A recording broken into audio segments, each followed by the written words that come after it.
pregnant widow walks into an orphanage with her last dollar. She needs workers to save her dying ranch. What she does not know is that the two boys she is about to buy for $1 are her dead husband's brothers.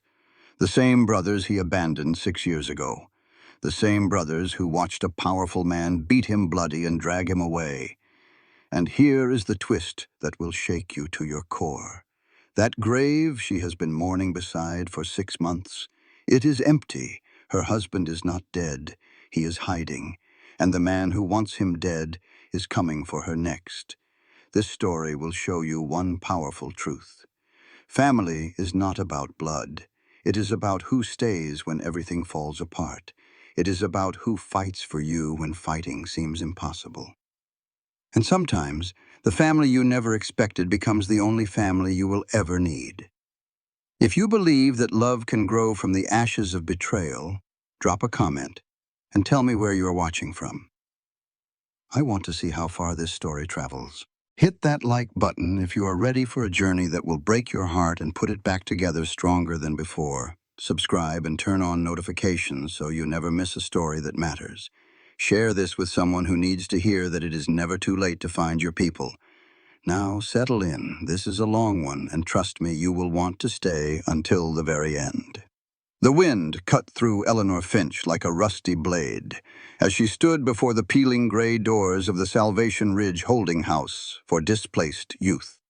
December in Wyoming Territory showed no mercy to anyone, least of all a pregnant widow with nothing left but the clothes on her back and a single crumpled dollar bill in her pocket. If you are watching from somewhere in this world, drop your city in the comments below. I want to see how far Eleanor's story travels, and if this story grabs you, hit that like button and stay until the very end. You will not believe where this goes. Eleanor placed her hand over her swollen belly, 5 months along now, and felt the baby shift beneath her threadbare coat. This child would never know its father. Thomas Finch had died 6 months ago, kicked by a horse in their barn, or so the story went. She had found him crumpled in the hay, already cold, and buried him beneath the old oak tree before the summer sun could make things worse. Now winter was coming, and she was alone. The orphanage matron opened the door. Mrs. Havering was a woman built like a fence post, all angles and judgment.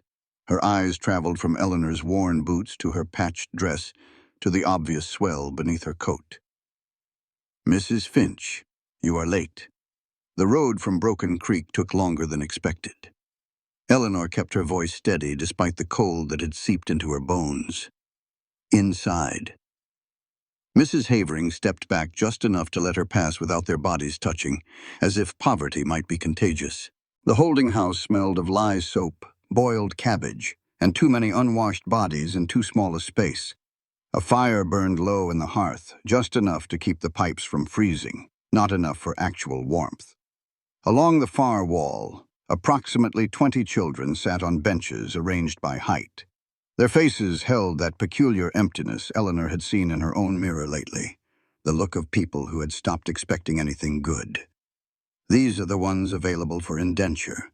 Mrs. Havering gestured toward the children like a shopkeeper indicating merchandise. "The older boys are strongest naturally, but they come with histories." She said the word histories the way some people said disease. Eleanor's throat tightened. She had told herself during the long wagon ride that this was practical, necessary, survival. Her ranch was failing. The 40 acres of grazing land that Thomas had promised would make them rich were barely keeping her alive. She needed hands to work the fields, to tend the livestock, to help her survive until the baby came. "I need workers. My ranch is small, 40 acres, mostly grazing land. My husband passed in June. The baby comes in April. I need hands who can work hard through winter and spring. And the placement fee?" Eleanor withdrew the crumpled dollar bill from her pocket. It was everything. The last of what she had gotten from selling her wedding ring, her mother's cameo, the silver candlesticks that had been a wedding gift. The money from selling the cattle herd had gone to pay the land taxes. The money from selling her mare had bought seed for spring planting. This dollar was the difference between making it through winter or losing everything before her baby drew its first breath. Mrs. Havering took the bill, held it up to the dim light as if checking its authenticity, then tucked it into her apron pocket. $1 buys you one child. Choose. Eleanor's hands clenched at her sides. She had known this, had prepared herself for it during the sleepless nights in her empty cabin. But hearing it stated so plainly, a child for $1, as if human worth could be measured in currency, made something crack inside her chest. She walked slowly along the line of children. They did not meet her eyes. Some stared at the floor. Others looked past her, through her, at nothing. A girl of perhaps 8 with a persistent cough, too young, too fragile for the work Eleanor needed. A boy of 12 with a club foot. Eleanor's heart ached, but she could not afford compassion. She needed someone who could handle a plow, split wood, manage livestock. Twin girls who clutched each other's hands. Eleanor could not separate them. Would not, but could not afford both. Then, at the end of the bench, 2 boys sat apart from the others. Not by much, just a few inches of space on either side, as if even the other orphans recognized they were different.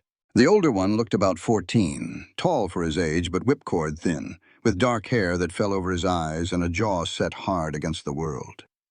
A scar ran across his left cheekbone. His hands, resting on his knees, were scarred across the knuckles. Fighter's hands. The marks of someone who had been in fights or done hard labor, or both. The younger boy, perhaps 10, sat pressed against his brother's side.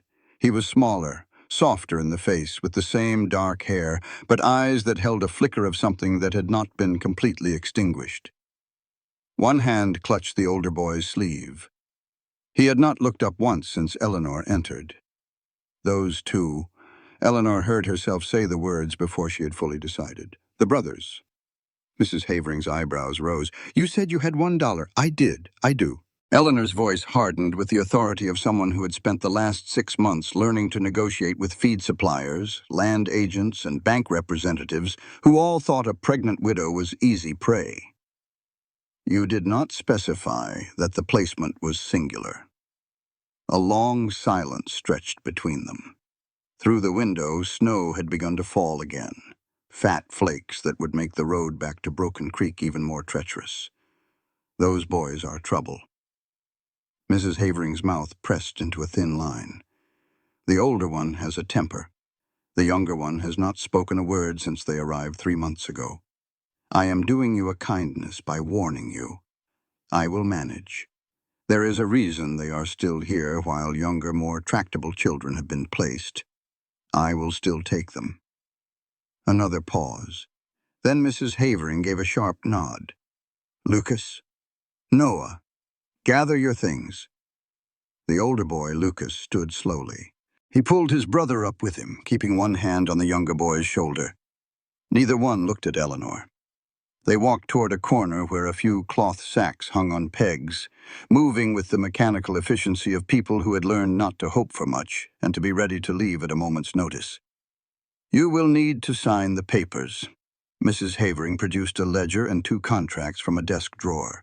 Lucas James Dawson, age 14. Noah Thomas Dawson, age 10. Birthplace unknown. Parents deceased. No living relatives. Eleanor took the pen and dipped it in ink. The name Dawson swam before her eyes for a moment. Common enough. Meant nothing. She signed both contracts with a hand that wanted to shake but did not dare. They have a month's worth of basic rations I will send with you. Mrs. Havering's voice was businesslike now, the transaction complete. After that, their keeping is your responsibility.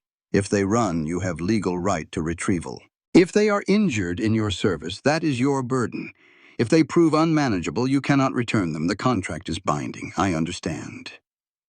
An older woman emerged from the back carrying a burlap sack of provisions. She handed it to Lucas without a word, but her eyes held something that might have been pity or warning.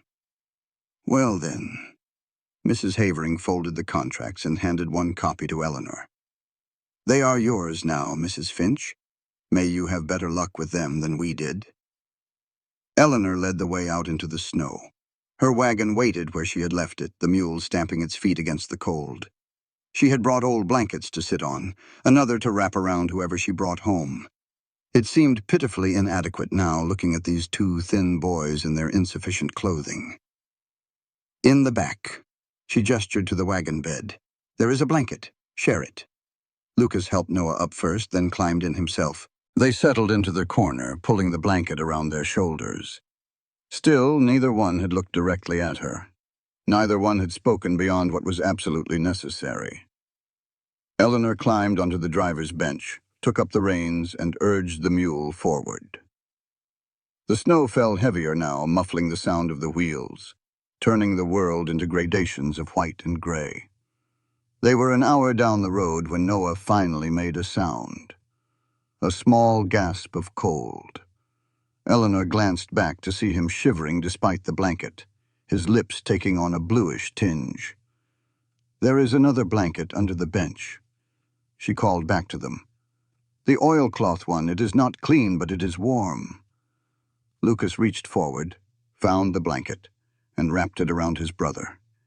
His movements were careful, almost tender. This, Eleanor realized, was what had kept them alive. This older brother who had learned to be both parent and protector to a boy who had stopped speaking. "How long to your place?" Lucas's voice startled her. It was deeper than she had expected, roughened by disuse or cold, or both. 3 hours in good weather, maybe 5 in this. Eleanor kept her eyes on the road ahead, on the barely visible ruts beneath the accumulating snow. There is a trading post about halfway if we need to stop. Silence again. The mule plodded forward, breath steaming in the cold air. Why us? Lucas's question came quieter this time. Eleanor could have given him practical answers, that she needed workers old enough to handle real labor, that 2 sets of hands were better than 1, that brothers might be more reliable than a single child with no ties.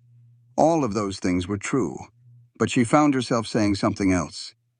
Because you look like you know how to survive, and survival is all I'm asking for right now.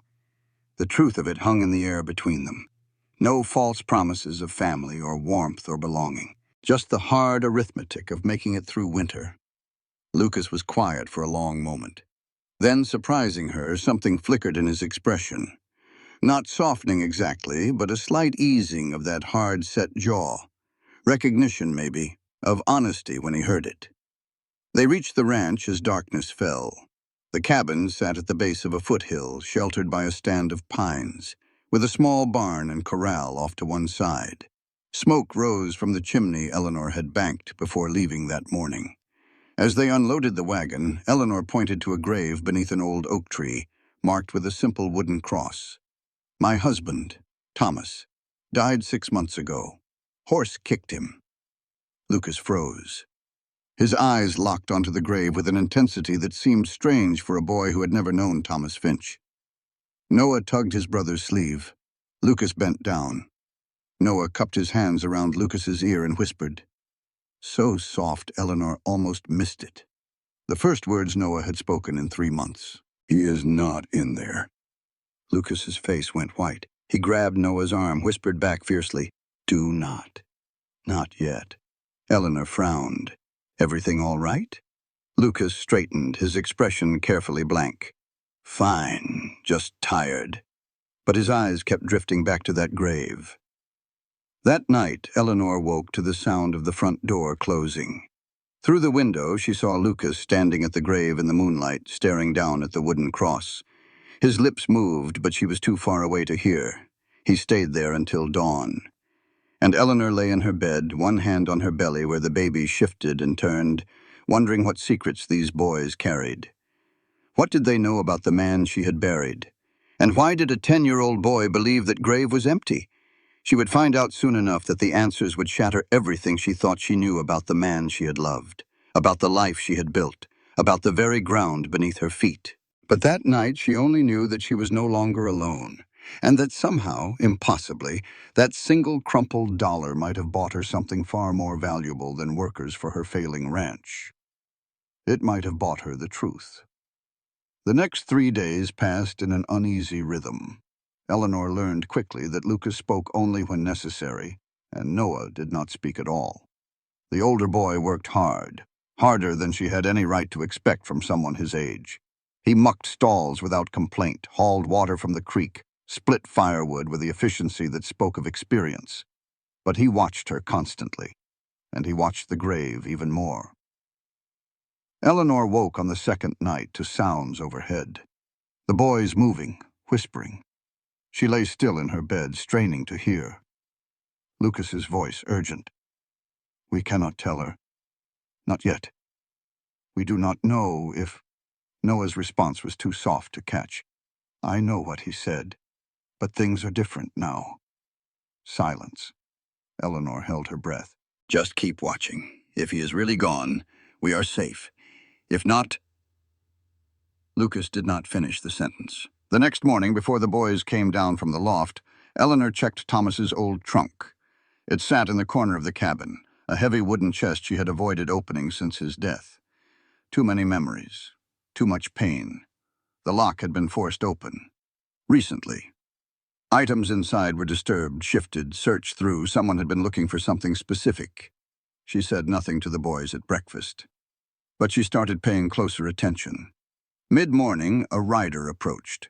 Eleanor saw him first, a dark figure against the white landscape. He sat his black horse like a man born to the saddle. Tall, broad-shouldered, with a weathered face and a long scar running down his left forearm. He dismounted at the gate and tipped his hat. "Ma'am, name is Caleb Morgan, new hand at Garrett's Ranch, 5 miles east. Riding the property lines, checking on neighbors after that early snow." His eyes lingered on the boys working by the barn, on the grave beneath the oak tree, on Eleanor's pregnant belly with something that might have been concern or calculation. "Heard about your husband. My condolences." "Thank you. Thomas Finch, was it not?" Quiet man. Kept to himself. "You knew him?" Caleb's expression did not change. Knew of him. Small territory. Word travels. From the barn door, Lucas watched with his jaw tight and his hands clenched.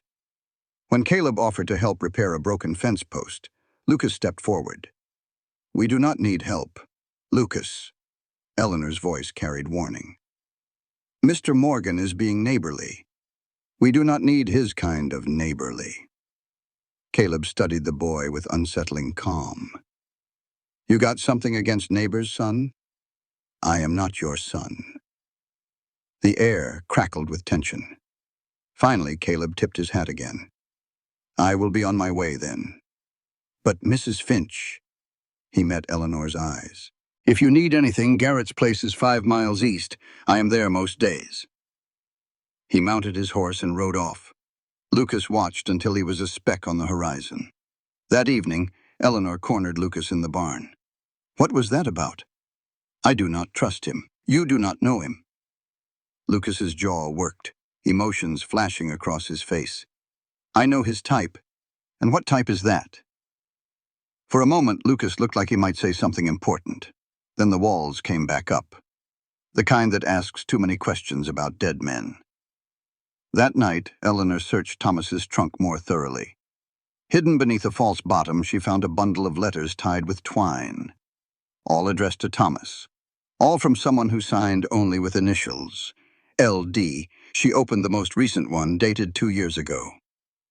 "Brother, you promised you would send for us. You promised we would be a family again. Noah still asks about you every day. I have stopped telling him soon. I have stopped believing it myself. If you have forgotten us, at least have the courage to say so." The letter was signed simply with the initial L. Eleanor's blood ran cold. Thomas had brothers he abandoned. Brothers with the initials LD, Lucas Dawson. She looked up at the loft where the boys slept. Her husband's brothers. She had bought her husband's abandoned brothers for $1. And they knew something about his death that they were not telling her.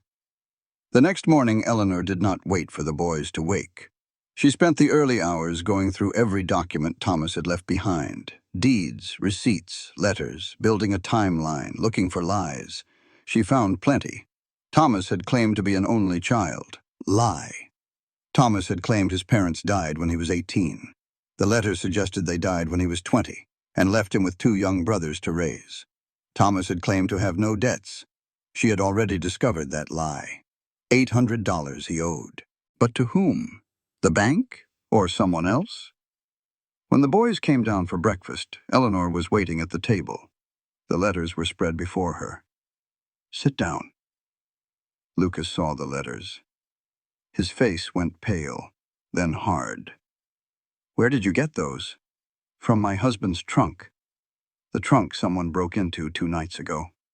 Eleanor's voice was steady despite the trembling in her hands. "Thomas was your brother." Silence filled the cabin. Noah shrank against Lucas's side. "Yes." Lucas did not look away. "He was.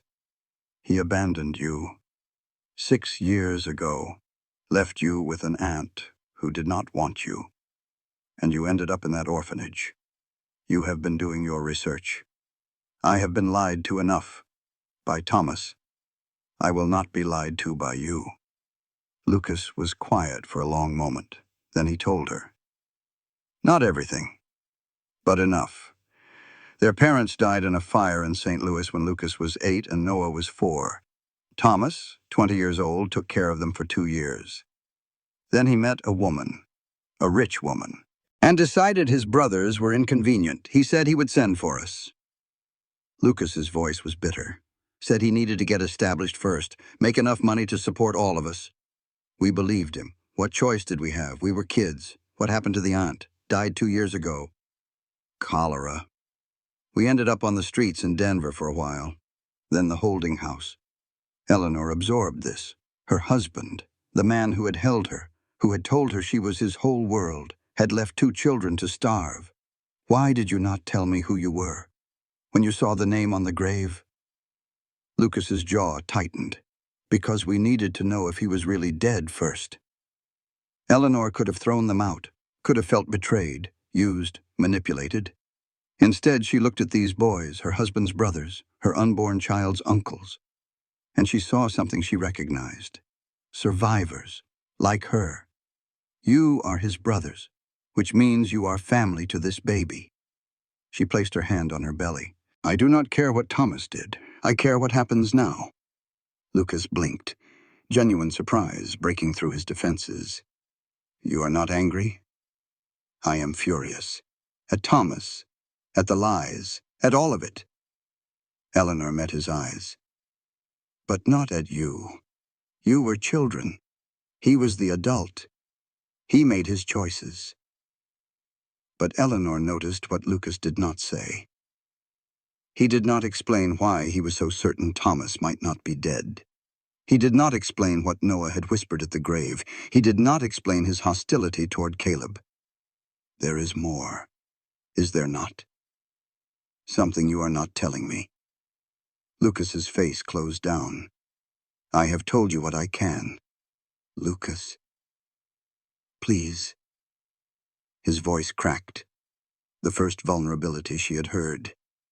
"Give us time. There are things I need to figure out first, things that could be dangerous if I am wrong." Eleanor wanted to push, but she had learned something about trust in the past 6 months. It could not be forced. "All right.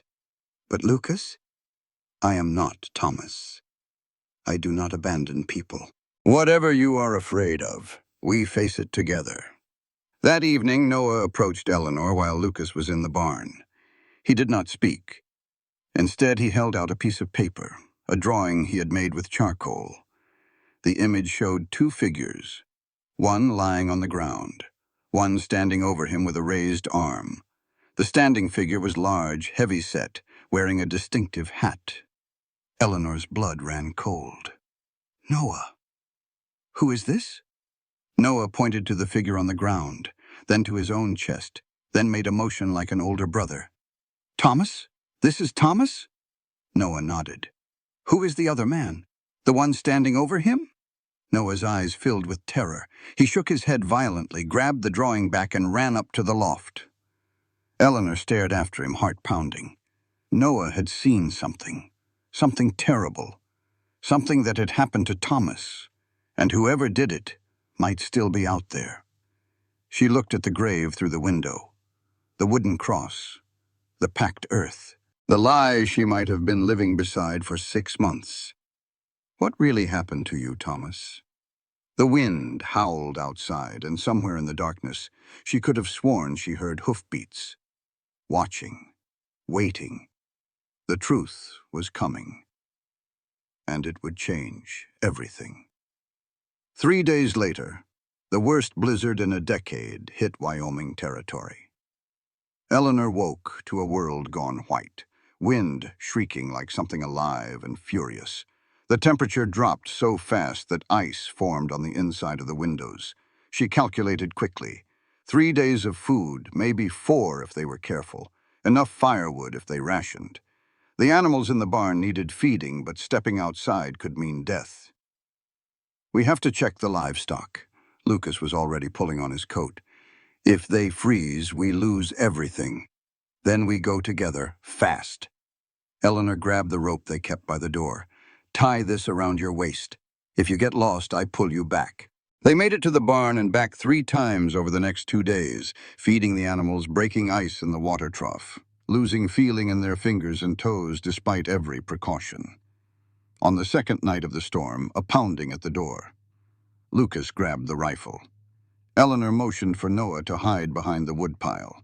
She opened the door to find Caleb Morgan, half frozen, snow-caked in his hair and beard.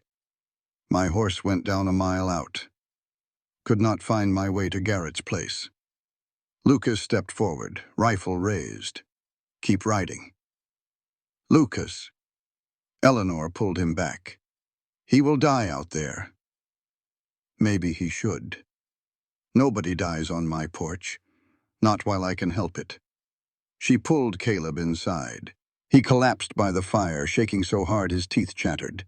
The storm raged for 2 more days. 4 people in a small cabin, secrets pressing against the walls. Caleb proved useful. He patched a leak in the roof, showed Lucas a better way to bank the fire, told stories about cattle drives in Texas that made even Noah smile.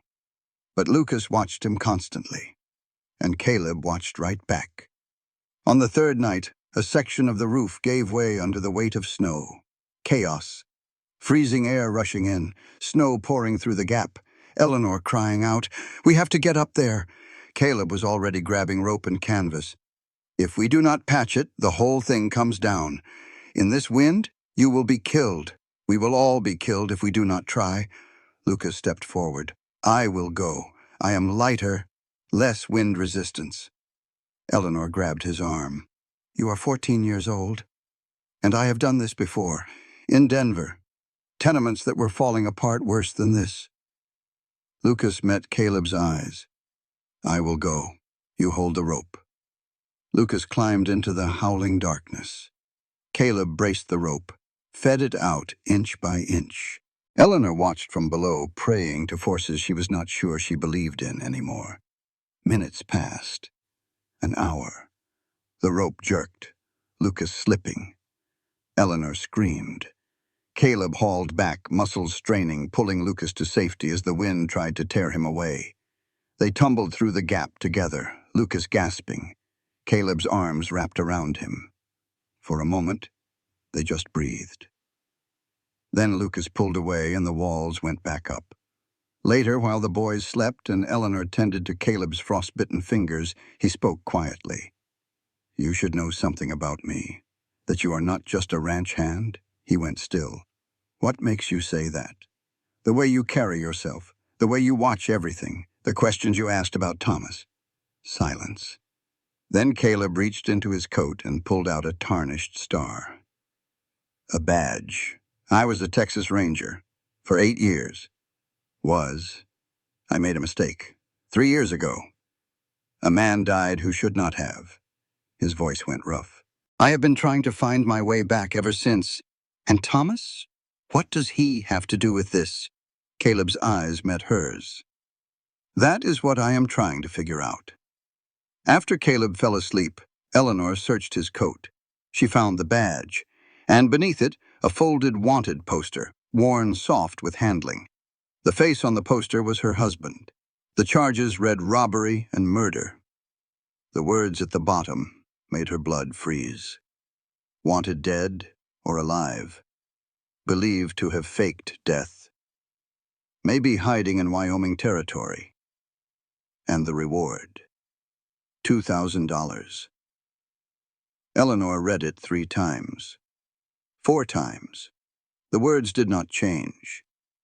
Thomas Finch. Thomas Dawson. Whoever he really was. Wanted for robbery. Wanted for murder. Believed to have faked his death. She looked at the grave through the window. Thought about what Noah had whispered. He is not in there. Thought about the empty way Lucas had stared at that wooden cross. Thought about all the lies Thomas had told her. The brothers he had abandoned. The debts he had hidden. And now this. What else did you lie about, Thomas? The wind howled outside, but Eleanor did not hear it anymore. She only heard the sound of her world crumbling. The next morning, the storm broke. Pale sunlight filtered through clouds that were finally moving east. Eleanor confronted Caleb with the wanted poster before he could leave. Tell me everything, now. Caleb did not try to deny it. 5 years ago, there was a robbery. The Silver Creek train. Payroll shipment, gold bars, cash. 4 men pulled it off. 3 railroad guards were killed. And Thomas was one of them? Thomas Dawson was his real name. He changed it to Finch when he came here. Caleb's voice was flat, professional. I was part of the posse that went after them. I am the only one who survived. Eleanor's hand went to her belly. The baby kicked. You came here to arrest him. But he is dead? Maybe. Caleb's eyes were steady. Or maybe not. The gold was never recovered. $50,000 vanished. And 3 months before your husband died, someone started sending messages to the old gang. Messages about a score. About getting the band back together. From the stairs, Lucas spoke. It was Garrett. Everyone turned. The man in Noah's drawing, the one standing over Thomas. It was Samuel Garrett. Lucas's voice shook with years of suppressed rage. Noah saw it. 6 months ago. Garrett came here, and there was a fight in the barn. Garrett beat Thomas bloody. Then he dragged him away. Dragged him where? We do not know. But Noah saw the body, or what we thought was the body. Garrett told Thomas something before he hit him, made him scream. Eleanor's world tilted. If Noah saw this, why did he not tell anyone? Lucas's face crumpled. Because Garrett found him hiding. Told him if he ever said a word, he would kill me. Slowly. While Noah watched, the room went silent. Noah stood at the top of the stairs, tears streaming down his face, nodding. Eleanor looked at her husband's grave through the window. The wooden cross, the packed earth, the lies she had been living beside for 6 months. We dig it up. Eleanor, if Thomas is in that grave, then this is over. If he is not... Eleanor turned to face them. Caleb, Lucas, Noah. If he is not, then I need to know what I'm dealing with. That night, by lantern light, they dug. The shovel struck wood. They pried open the lid. Inside, rocks, sand, old clothes stuffed to approximate a body's weight. No corpse. No Thomas. Eleanor sank to her knees at the edge of the grave, staring into the empty box. He is alive. Her voice was hollow. Everything. Our whole marriage. He was planning to leave, planning to fake his death and disappear with the gold. We do not know the whole story yet. Caleb knelt beside her. Do we not? She laughed. A broken sound. I was his cover, the respectable wife. The ranch where he could hide his stolen gold. And the baby, her voice cracked. Just another part of his disguise. Lucas approached with something in his hands. Papers he had taken from the grave before they opened it, buried just above the coffin. I found these. I think he left them for us, in case something went wrong. Letters. 3 of them. One addressed to Eleanor, one to Lucas, one marked for the authorities if I am dead. Eleanor opened hers with trembling hands. Eleanor, if you are reading this, I am either dead or worse. I never meant to lie to you, but by the time I understood what love was, what real love felt like, I was in too deep to get out. Garrett owns me, has since Silver Creek. I did not know the guards would die. I was supposed to be the lookout, nothing more. But Garrett made sure my hands were as bloody as his. If I tried to leave, he would kill my brothers. If I tried to confess, he would make sure I hanged alone while he walked free. I came here to hide. I stayed because of you. The gold is in the cave behind Miller's Ridge.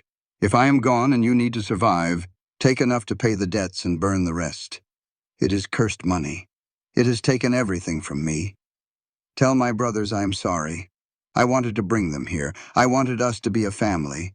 But Garrett said if they came, he would have leverage. So I left them to save them. I know that is not enough.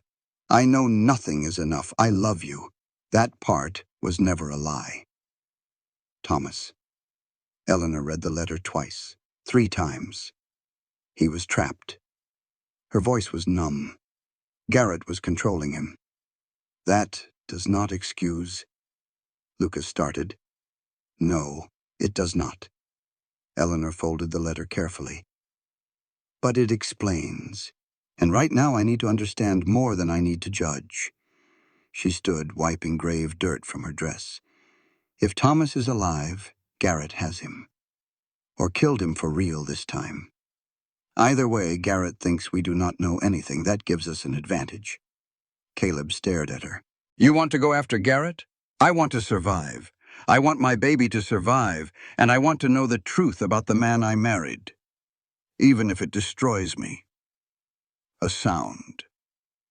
Hoofbeats in the distance, coming fast. They scrambled to fill in the grave to hide the evidence. By the time the rider crested the hill, the grave looked undisturbed. It was one of Garrett's men checking on things after the storm. Mr. Garrett sends his regards. The man's eyes lingered on Caleb. He would like to see you tomorrow. Says it is time to discuss the widow's situation. He rode off. Lucas turned to Eleanor.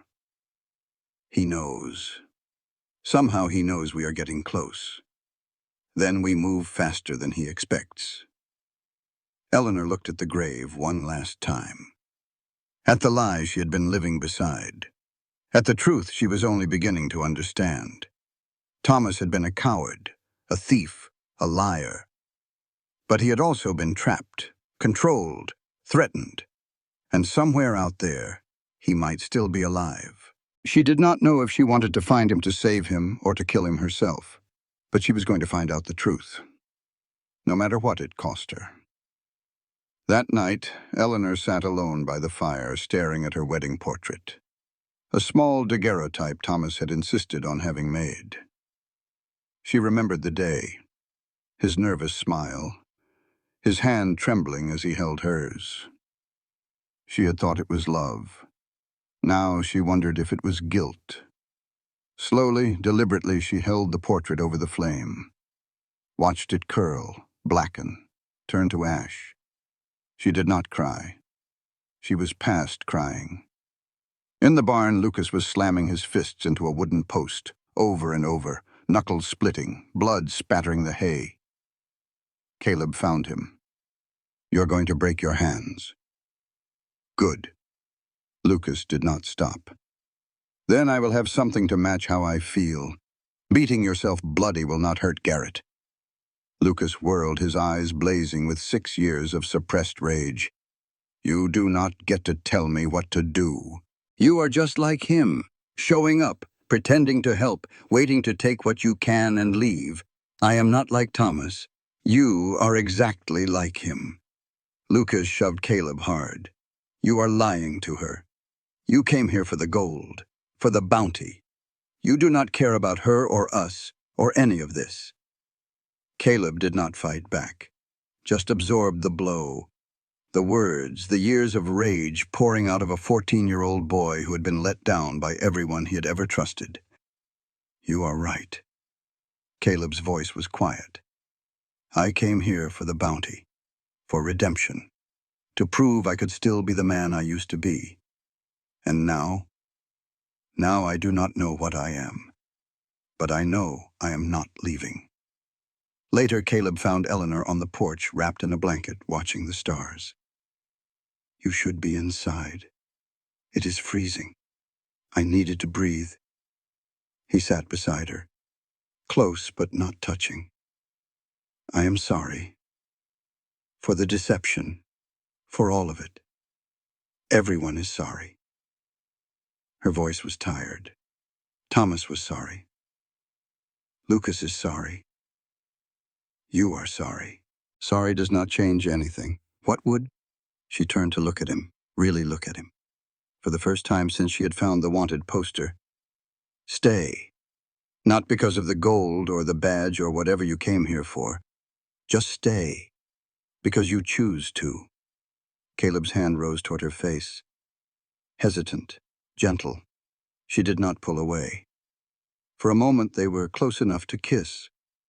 Then Eleanor stepped back. I do not know who you are.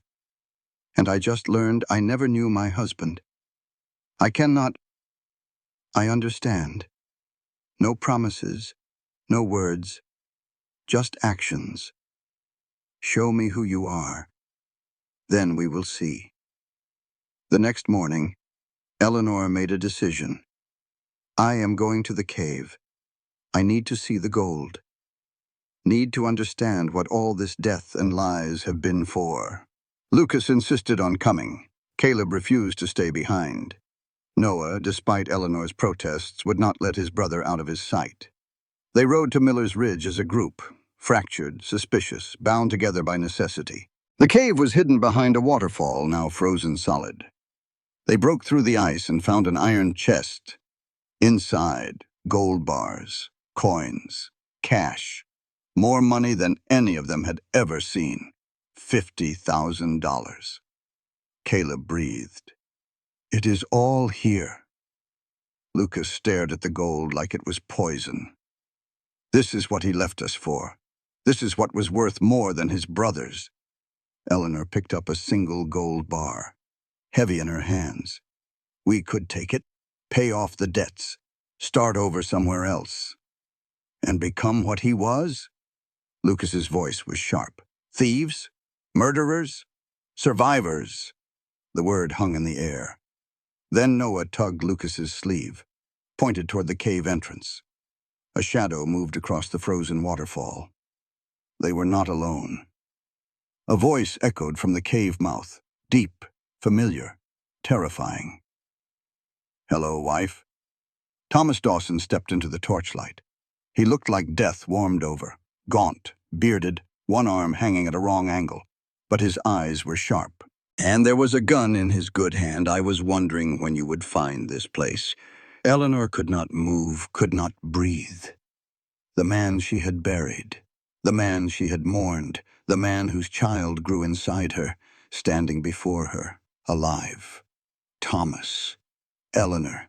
His voice was rough, damaged, like something had broken in his throat. You look well. Pregnancy suits you. You are alive. Barely. He limped forward, gun steady despite his injuries. Garrett's hospitality leaves something to be desired. Lucas stepped in front of Noah, shielding him. Do not you touch him. Thomas's eyes moved to his brothers. The first time he had seen them in 6 years. Something flickered across his face. Pain. Regret. Luke. You got tall. Do not call me that. And Noah. Thomas's voice softened. Still not talking, huh? Garrett told me what he did. The threat he made. He looked away. I am sorry. For all of it. Sorry? Lucas's laugh was ugly.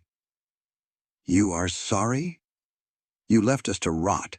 You let us think you were dead, twice. You married her without ever mentioning you had brothers, and you are sorry? Yes. Thomas met Lucas's eyes.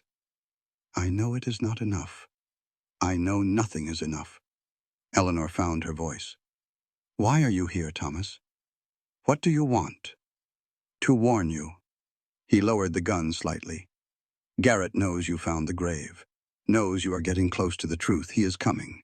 Tonight, probably, with enough men to kill everyone and make it look like bandits. And you came to save us? The man who abandoned everyone who ever loved him? Thomas flinched. I came because... He stopped, started again.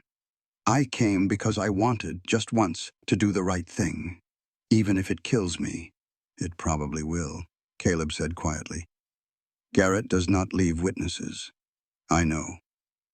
Thomas looked at Caleb with weary recognition. You are the ranger, the one who survived Silver Creek. I wondered when you would catch up. I am not here to arrest you. Not anymore. That is a shame. Thomas almost smiled. Prison would be better than what Garrett has planned. The sound of horses. Many horses. Thomas went white. He is here, earlier than I thought. Through the cave entrance they saw torches approaching. Garrett and 4 armed men, silhouettes against the snow. Dawson, Garrett's voice boomed across the ridge. I know you are in there. Come out and we can talk about this like civilized men. He is lying, Thomas said flatly. The minute we show ourselves, he will gun us down. Then we fight. Lucas picked up a rock, jaw set. I did not survive 6 years of hell to die in a cave. You are 14, and I have been fighting my whole life. What is one more? Garrett entered the cave, gun drawn, men fanning out behind him.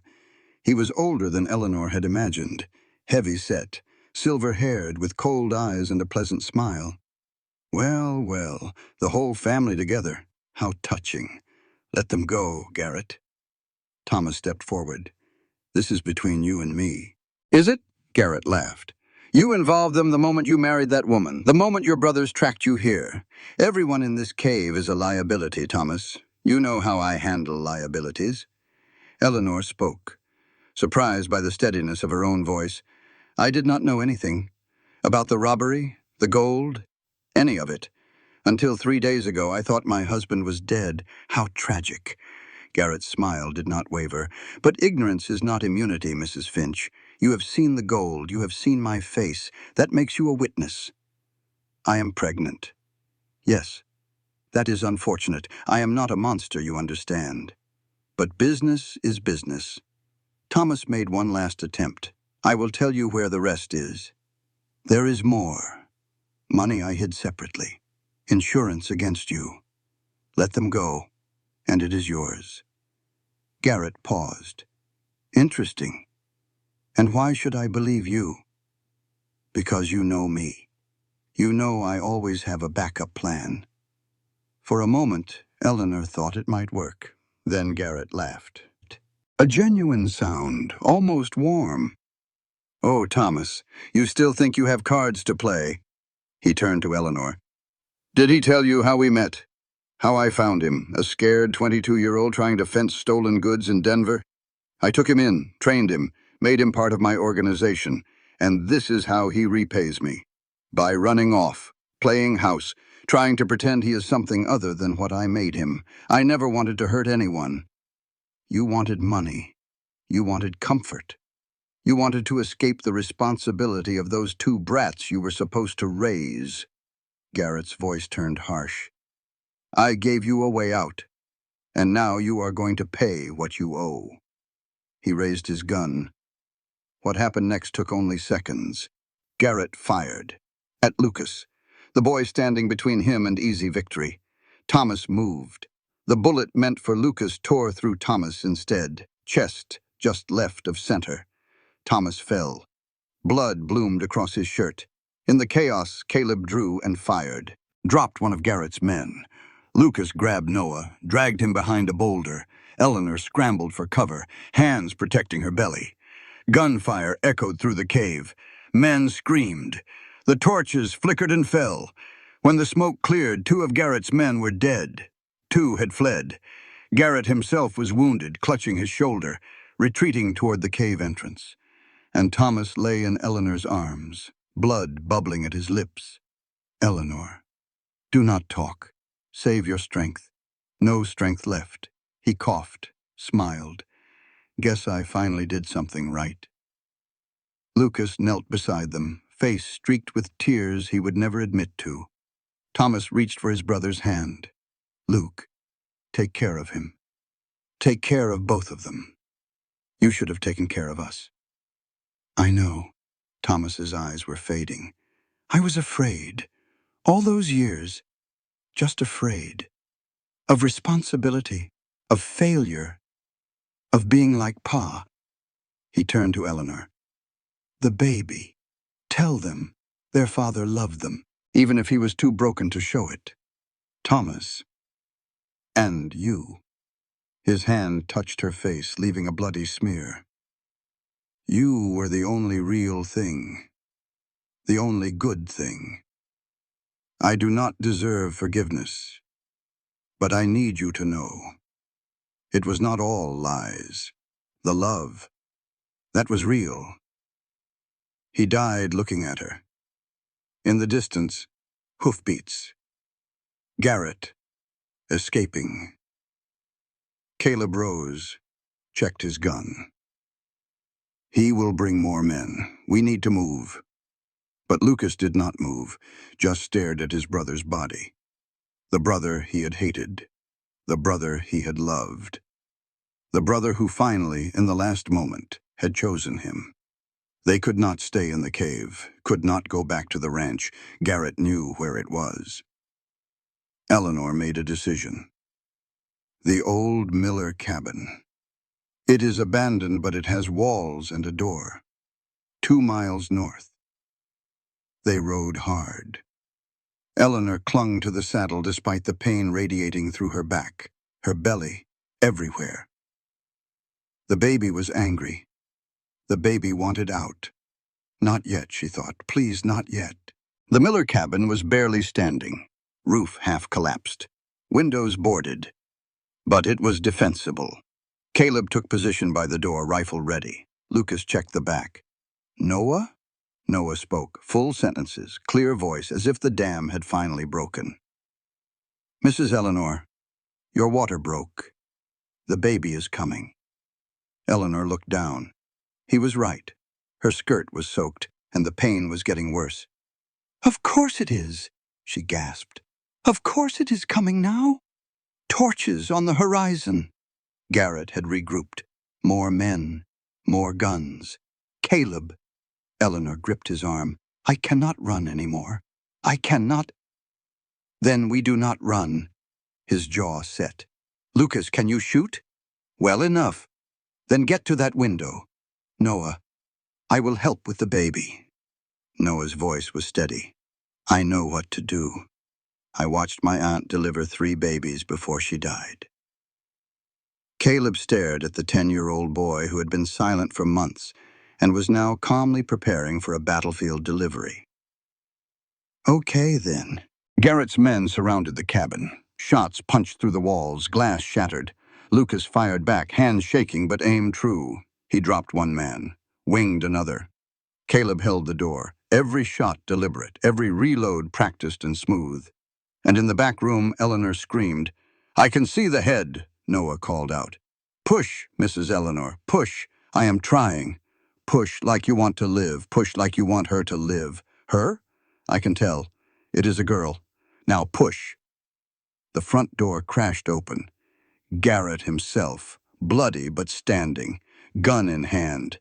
Caleb was down, hit in the shoulder, struggling to rise. Lucas stepped between Garrett and the back room, empty rifle clutched like a club. "Move, boy." "No." Garrett raised the gun. Caleb gasped. "Lucas, do not." But Lucas did not move. His eyes were fixed on Garrett, and in them was something beyond fear. A cold, burning fury. "You killed my brother. You threatened Noah. You tried to kill the only person who ever gave us a home. Your brother killed himself. I just helped it along. He died protecting me." Lucas's voice broke. "That is more than you will ever understand." Garrett smirked, touching. "Now move, or I will shoot through you to get to them." Lucas charged, not at Garrett, at the gun. He grabbed the barrel, shoved it upward as it fired. The shot went wild. The two of them grappled. A boy against a man. Strength against desperation. Caleb dragged himself up, reached for his gun. Noah appeared in the doorway, Eleanor's kitchen knife in his hand.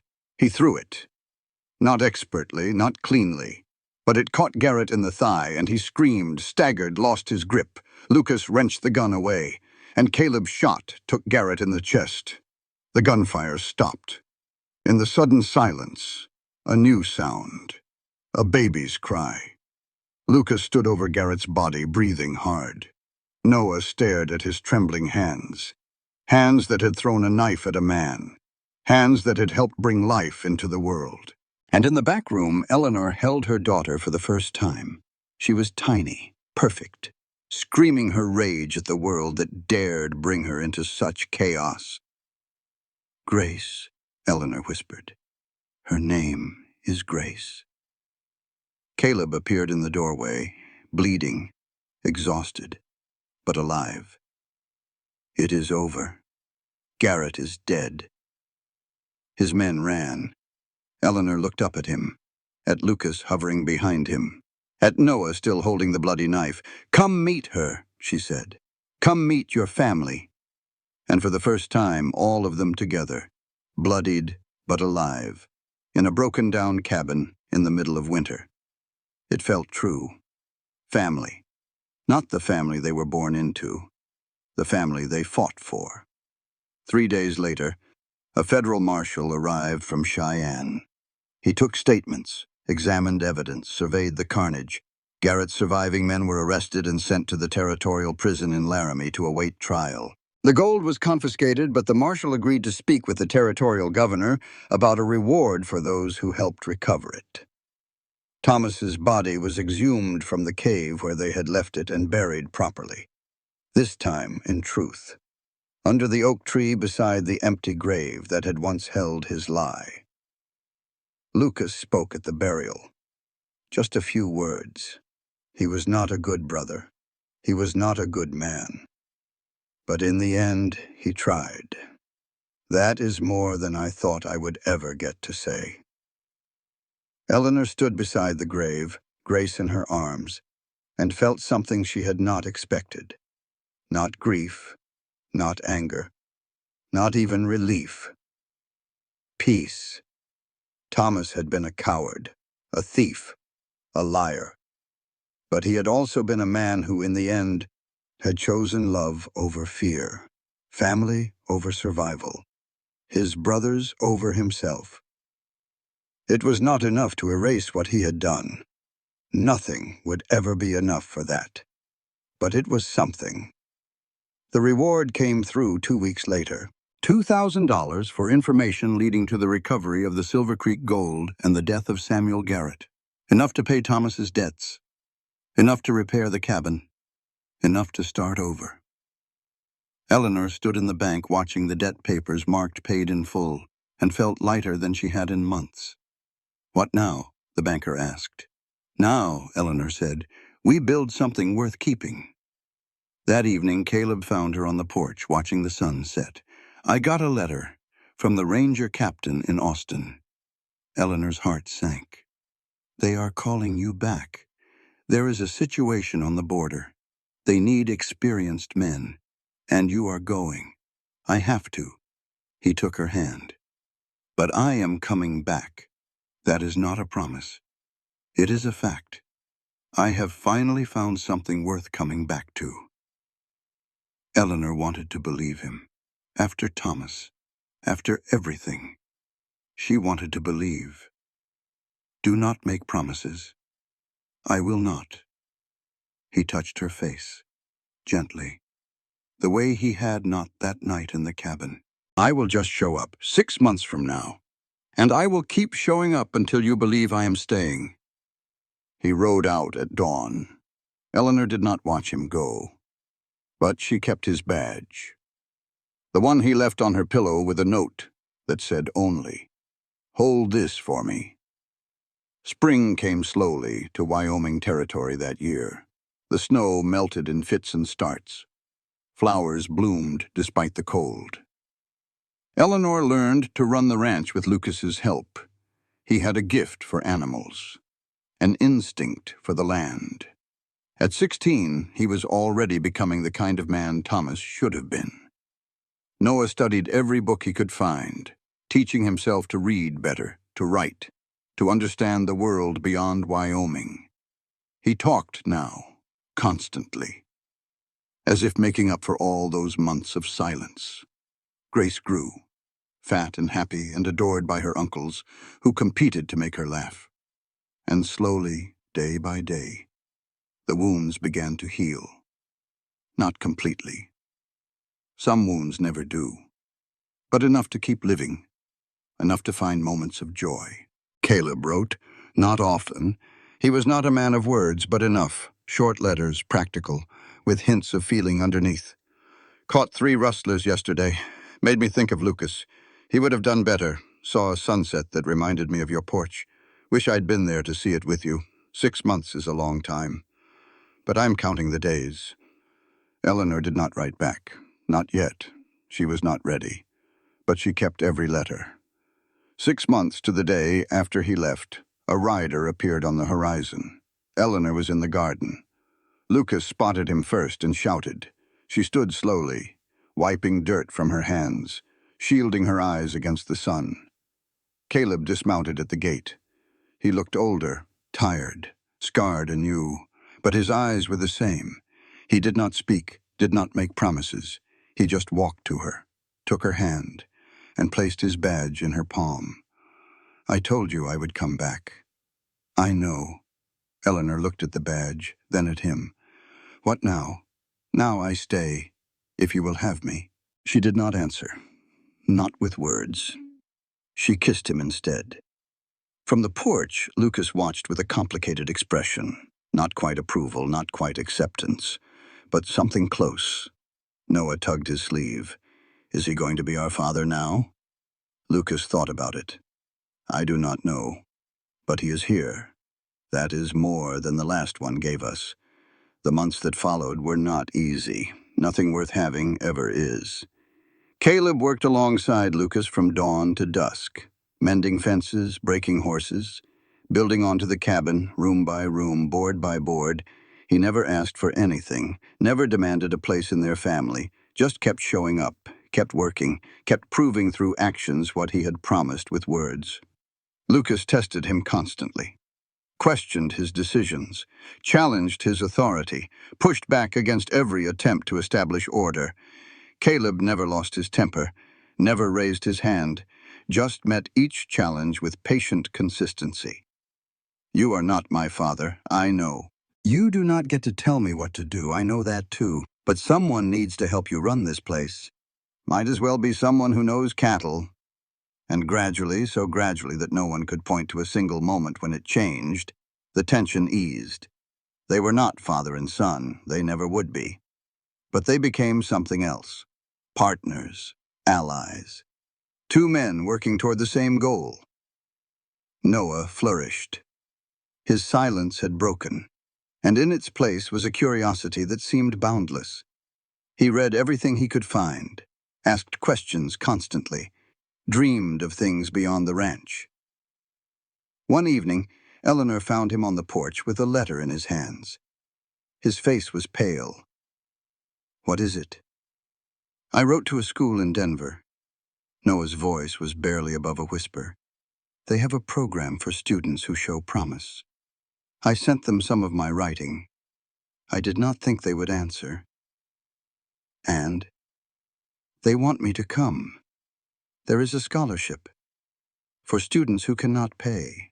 Eleanor's heart swelled with pride and broke a little at the same time. When do you need to leave? September. If I want to go, do you want to go? Noah looked at her. At Lucas, working with Caleb by the barn? At Grace, toddling through the yard, chasing chickens? I want to make something of myself. I want to be someone Thomas never was. Someone who does not run away. Then you go. Eleanor pulled him close. And you come back to us when you are ready. We will be here. The summer passed too quickly. Caleb proposed in August under the oak tree where Thomas was buried. He dropped to one knee, held out a ring. Simple silver, worn smooth with age. This was my mother's. She told me to give it to someone worth staying for. I have been carrying it for 15 years. Waiting. Eleanor looked at the ring, at Caleb, at the grave behind them, and the cabin in the distance. Yes, the wedding was simple, quiet, under the same oak tree. No minister, just a justice of the peace from town and the people who mattered. Lucas walked Eleanor to the makeshift altar. When Caleb reached for her hand, Lucas did not step back immediately. You understand what you are taking on? I do. She is not just a wife. She is our family. You hurt her. You answer to me. Understood? They shook hands, man to man, a contract that mattered more than any paper. Noah read a poem he had written himself, something about homes and hands and choosing to stay. Grace slept through the whole thing in a basket lined with wildflowers, and when Eleanor and Caleb kissed, the setting sun painted everything gold. 2 weeks after the wedding, Noah prepared to leave for school. His trunk was packed, his books organized. He was ready for the world. But at the last moment he hugged Lucas so hard it hurt. I do not want to go. Yes, you do. Lucas held him tight. You are going to learn everything. Come back smarter than all of us. Make something of yourself. What if I forget you? You will not. We are brothers. That does not change with distance. Noah pulled back, tears streaming. Promise you will write every week, even if it is just cows are fine, miss you. That is a terrible letter. I never said I was good at writing. They laughed through tears, and when the coach pulled away, Lucas watched until it was out of sight. Eleanor found him standing in the road. He will be okay. I know. Lucas wiped his eyes. I just spent so long protecting him. I do not know who I am without that. You are his brother. That is forever. She took his arm. And you are my son. That is forever too. Lucas went still. You mean that? I bought you for $1, Lucas Dawson. Her voice was warm with love. Turns out that was the best money I ever spent. The years that followed brought their share of struggles, droughts and blizzards, failed crops and sick cattle, the ordinary hardships of frontier life. But they faced them together. Caleb ran the cattle operation with Lucas at his side. The boy became a man, 16, 17, 18, broader in the shoulders, steadier in the temper, the best horse trainer in the territory. Eleanor handled the business side, accounts, sales, negotiations. She had a gift for it that surprised even her. Grace grew from a toddler to a child to a young girl who followed her mother everywhere, asking questions about everything. And Noah came home for summers, taller each time, more confident, full of stories about Denver and dreams about becoming a lawyer. The family they had built from nothing but ashes and determination grew stronger with each passing year. 5 years after Eleanor had walked into that orphanage with $1 and a desperate prayer, she stood on the hill overlooking her ranch. The land had transformed. The cabin had doubled in size. New barn, sturdy fences, healthy livestock grazing in green fields, and family everywhere she looked. Lucas, 19 now, breaking a young stallion in the corral. Grace, 5 years old, watching from the fence with wide eyes. Caleb walking toward her, their son Thomas Jr., in his arms. 2 years old, named not for the man who had lied, but for the man who in the end had told the truth with his life. And Noah, home for the summer, reading on the porch, preparing for his final year of school, ready to become the lawyer he had dreamed of being. What are you thinking? Caleb asked. I am thinking about that day at the orphanage. Eleanor watched the smoke rise from the chimney of the home they had built. I went there looking for workers, for survival. And what did you find? Everything, her voice caught. Everything I did not know I needed. Grace came running up the hill, pigtails flying, cheeks flushed. Mama, Lucas says I can ride by myself tomorrow. Can I, please? Eleanor knelt to her daughter's level. We will see. But first I have a question for you. What? Do you know what makes a family? Grace thought about it. The way 5-year-olds think. with their whole face involved. People who love you, that is part of it. What else? People who stay, even when it is hard? Eleanor pulled her daughter close. Exactly right. Family is the people who stay. She looked up at Caleb, at Lucas now walking toward them, at Noah waving from the porch, at the land they had built together from nothing but ashes and determination. That is all a family is in the end. The people who choose each other, again and again, even when staying is harder than leaving. Grace wriggled free, ran back to Lucas. I told her. I said the right thing. Of course you did, troublemaker. You are a Dawson. We always figure it out eventually. Eleanor laughed, the sound carrying across the valley, mixing with the lowing of cattle and the distant song of birds. Caleb wrapped his arm around her, their son between them. $1, he murmured. That is what you paid. The best investment I ever made. That night, after the children were asleep, Eleanor found the old dollar coin in her jewelry box, the one she had saved, unable to spend. She held it up to the lamplight. Such a small thing, such an ordinary piece of metal. But it had bought her 2 boys who became her sons. It had bought her a family she never knew she needed. It had bought her a future she never dared to hope for. She carried the coin to the fireplace, picked up an old wooden frame from Thomas's things, one he had never used. Carefully, she placed the coin inside, hung the frame on the wall beside the mantel. Grace would ask about it someday, and Eleanor would tell her the story. How a desperate widow walked into an orphanage with nothing but $1 and a prayer. How 2 silent brothers taught her what love really meant. How a broken man's last act of courage made redemption possible. How a cowboy with a badge and a secret became the partner she never expected. How tragedy became triumph, loss became love, and strangers became family. $1, she would say to her daughter. That is all it took to change everything. But that was not quite true. The dollar was just the beginning. The rest, the hope, the healing, the home. They built that together, one choice at a time, one day at a time, one family, forever. Eleanor turned from the fireplace and walked to the window. Outside, the moon was rising over the ranch, over the fields they had planted, over the barn they had rebuilt, over the grave where Thomas lay, finally at peace. She thought about all the lies that had brought her here, all the pain, all the betrayal, and she thought about what had grown from those ashes.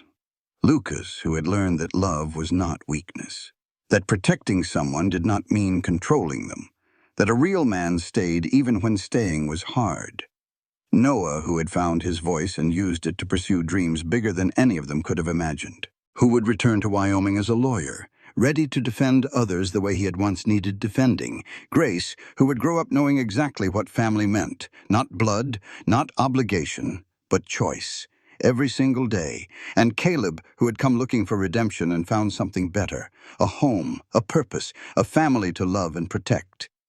Thomas had been wrong about so many things, but he had been right about one.